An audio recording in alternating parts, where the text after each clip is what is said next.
சொன்னபடி வாழ்ந்தார். பகவான் கிட்ட பாத்தீங்கன்னா எல்லா குவாலிட்டிஸும் இருக்கும். நல்லது கெட்டது. அவர் சின்ன வயசுல வெண்ணெய் திருடி இருப்பாரு. அந்த மாதிரி எல்லாமே ஒரு சாமானிய ஆள் கூடயும் அவர் முன்னாடி போய் நின்றுடலாம். அந்த மாதிரி எல்லாமே அவர் பண்ணியிருக்காரு. அதனாலதான் அவர் ஒரு கம்ப்ளீட்டான ஆளுன்னு சொல்றாங்க. நல்லது மட்டும் செஞ்சிருந்தா அவர் பர்ஃபெக்டா ராமர் முன்னாடி போய் யாருமே நிக்க முடியாது. ஏன்னா இருக்கிறதுலே அவர் ரொம்ப பர்ஃபெக்ட். ஆனா கிருஷ்ணர் முன்னாடி எல்லாருமே போய் நிக்கலாம். ஒரு சாமானிய ஆள் கூடயும் கிருஷ்ணர் கிட்ட சகஜமா பேசலாம், பழகலாம். எந்த விதமான ஒரு கூச்சமும் இல்லாம அவர்கிட்ட இருக்கலாம். ஏன்னா நம்மளே மாதிரிதான் அவர் எல்லாமே செஞ்சிருக்காரு. Complete acceptance. அவர் விதியை அப்படியே ஏத்துக்கிட்டாரு.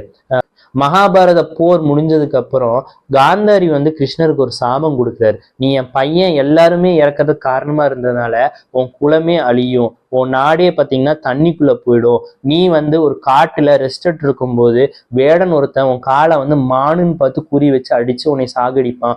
எல்லாம் சொல்லி முடிச்சோன்னா கிருஷ்ணர் இதுதான் விதினா நான் சந்தோஷமா ஏத்துக்கிறேன் அப்படின்றாரு. இதை நம்ம ஒரு ரெண்டு விதமான பாசிபிலிட்டியா பார்க்கலாம். கிருஷ்ணர் பார்த்தீங்கன்னா அவரோட டீச்சிங்கே பார்த்தீங்கன்னா நீங்க பீஷ்மர் துரோணர் எல்லாம் நீ சாகடிக்கலினாலும் இந்த இயற்கையே அதாவது இந்த பிரகிருதியே அதை சாகடிச்சிரும் அப்படின்னு அவர் சொல்றாரு.